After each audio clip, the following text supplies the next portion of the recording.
안녕하세요. 이번 강의 시간 지붕공사 두 번째 시간 보도록 하죠. 기본서 페이지 233페이지.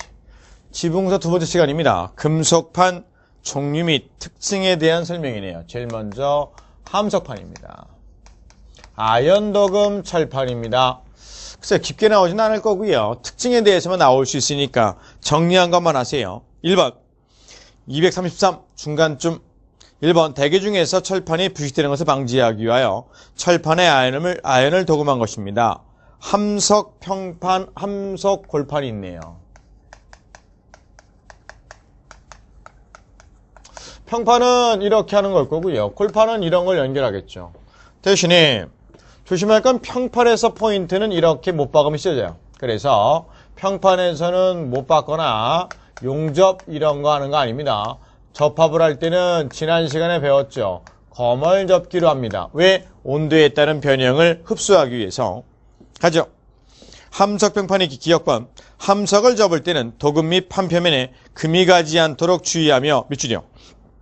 자른 금을 넣지 않고 접는 얘기는 자르겠다고 이렇게 하면 이게 잘 안 구부러지니까 자른 금을 넣으면 이거 끊어져요. 그래서 자른 금을 넣지 말 것.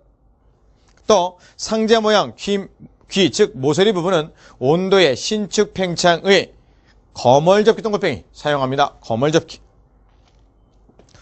그러면 니은번 함석판의 접합은 주로 거멀접기를 표준으로 합니다. 됐고요. 디귿번, 리을번은 됐고요. 그 다음 함석 골판잇기. 함석 골판잇기는 겹쳐요.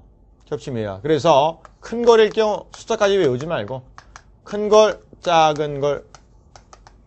큰 걸이 1.5골 이상, 좁은 걸, 작은 걸이 2.5골 이상, 이 정도만 하시고, 대신 골판 함석은 온도에 따라서 늘었다 줄었다는 요 부분이 있다 보니까 여기는 못 박습니다. 여기다가 아연도금 정점에 박습니다. 표현 조심. 넘어가서 234페이지. 거기 디귿번이요. 골판의 고정은 와셔 및 받침을 대고 고정 철물로 두둑 산 윗면에 중도리로 고정합니다. 됐고요. 4번 밑줄 긋습니다. 녹슬기 쉽고요. 또 단열 및 차음 적응을 알겠는데 밑줄 그실 게 연탄가스의 부식됨으로 굴뚝, 부엌 등에는 사용하지 마세요. 밑에 거멀접기 있고요. 동판, 구리판입니다. 이 동판, 구리판은요. 우리나라에서 동판, 구리판으로 만든 지붕 유명한 게 뭐있냐면 국회의사당과 천안 독립기념관 천안에 있는 거예요. 그게 동판으로 만들어졌습니다.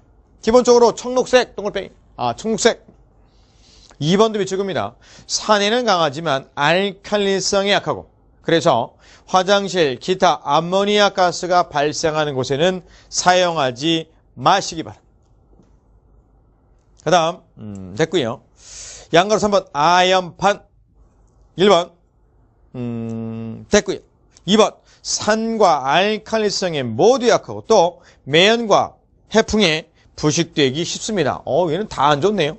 또 3번 동판과 아연판을 접촉 연결 사용 시 이온의 경향이 커서 전해작용에 의해 아연판이 부식됨으로 연결에 사용하지 않습니다. 밑에 주볼까요? 이온화 경향. 금속의 경우 이온화 경향이 큰 금속이 부식하는데 크기는 칼륨, 나트륨, 알루미늄, 아연, 철, 구리. 그래서 철동. 이것만 정리합니다. 철동이. 그래서 알루미늄과 철이 만나면 알루미늄이 아연과 동이 만나면 아연옥슬더라. 왜? 그것들이 이온화 경향이 크고 양전기성이라서. 됐습니다. 오른쪽 페이지 연판, 나판. 2번이요. 산에 대한 내구성이 크고 어찌 보면 산성에 가장 강한 놈은 연이에요. 하지만 온도에 대한 신축성도 크고요. 특히 3번 밑줄. 목재, 회반적과 접촉하면 부식이 됩니다. 저 뒤에 가면 동관연과 같은 배관에서 다시 한번 볼 겁니다. 알루미늄은 됐습니다. 밑에 핵심 문제 1번. 지붕공사에 관한 설명으로 옳지 않은 것은 1번. 지붕재리는 불연재로 써야 됩니다. 2번. 기와. 당연히 한식기와라고요. 흡수율 시험과 구핍 시험으로 합니다. 3번. 함석기공사에서 온도에 의한 영향을 방지하고자 못을 박지 않고 거멀접기 합니다. 4번 동판과 아연판을 접촉해 사용할 경우 이온화 경향이 커서 아연판이 부식됩니다. 5번 금속판은 신축을 방지하기 위해서 납땜이나 못을박아 고정하면 안 됩니다. 정답은 5번. 그 다음이 아스팔트 싱글 공사인데 이거 지나가다 보신 적 있어요. 기와도 아닌데 왠지 이렇게 뭐랄까 카페트 모양으로 이렇게 깔아놓은 게 있어요. 이게 아스팔트 싱글이거든요. 이렇게 카페트 모양 떼어놓은 거 이렇게 방성도 좋고 다 좋습니다. 이게 아스팔트 싱글인데 14회 때 나오긴 나왔는데 어렵게 나오진 않았어요. 결국은 뭐 카페트 모양의 방수지 같은 걸 덮는 거거든요. 기와처럼 만들어서. 그러다 보니 이 두루마루 제품 기본적으로 모든 두루마루 제품이에요. 두루마루 제품 뭐 있나요? 장판도 그렇고 아스팔트 싱글도 다 그래요. 이 두루마루 제품은 반드시 세워서 보관합니다. 지나가 보세요. 장판 같은 거 다 도배지도 마찬가지고요. 세워서 보관합니다. 여기 한번 나왔었거든요. 그럼 그 다음 또 뭐가 나올까 생각해보니까 한번 읽어보죠. 재료의 취급 및 보관. 1번 펠트란 얘기는 아스팔트 방수지의 이름이에요. 방송에서 배울 겁니다. 펠트는 현장 반입 이전이나 반입 도중 또는 또한 반입 이후에 어느 시점에서도 수분으로부터 격리돼야 됩니다. 왜냐하면 방수지다 보니까 완전 건조가 돼야 됩니다. 이건 기본이에요. 그 다음 2번 두루마리 형태의 제품 반드시 수직으로 세워서 보관 및 주거 놓으시고요. 3번 됐고요. 넘어가서 236페이지 시공 양가 1번 지붕 바탕면 1번 아스팔트 싱글을 시공할 지붕은 이끼 작업이 착수되기 전에 필요한 모든 작업이 완료된 상태입니다. 당연한 얘기. 2번 돌출된 못은 당연히 완전한 지붕에 일치도록 해야지 울퉁불퉁 나오면 찢어질 거 아닙니까? 그 다음 아스팔트 싱글 설치 1번 철제 굽돌이판은 이렇게 튀어나오고 있죠. 이렇게 이런 거. 요철된 부분 굽돌이판은 지붕과 벽체 수직면이 만나는 부분 굴뚝이나 배기구와 같이 짐을 관통하는 구조물의 돌출부에는 반드시 설치니까 철제로 만든 굽돌이판이요. 부드럽게 넘어가라고요. 튀어나와서 찢어지지 않도록 하는 굽돌이판은 구조물들의 돌출부에는 반드시 설치. 아스팔트 싱글은 물매를 얼마 이상 하죠? 3분의 1 이상. 그것만 알면 되고요. 3번, 4번 너무 어렵습니다. 5번도 됐습니다. 그 다음 홈통 가죠. 그 외에도요. 지붕에 대한 내용이 시방서에 굉장히 많은데 그냥 두시죠. 그 다음 홈통입니다. 홈통은 한 번도 나오지 않다가 12회 때 처음으로 나왔습니다. 가죠.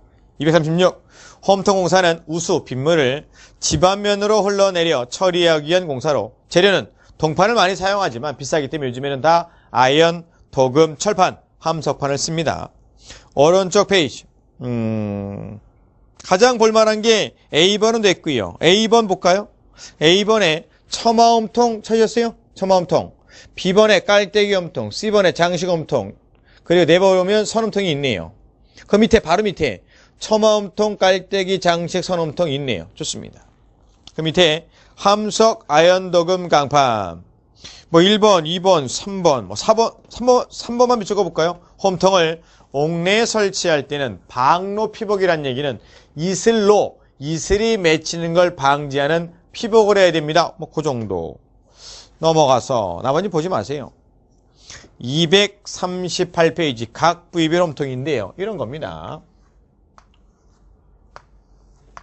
여튼 지붕에서 물이 내려오면 처마 끝 설치하는 게 반원형으로 설치하죠. 반원.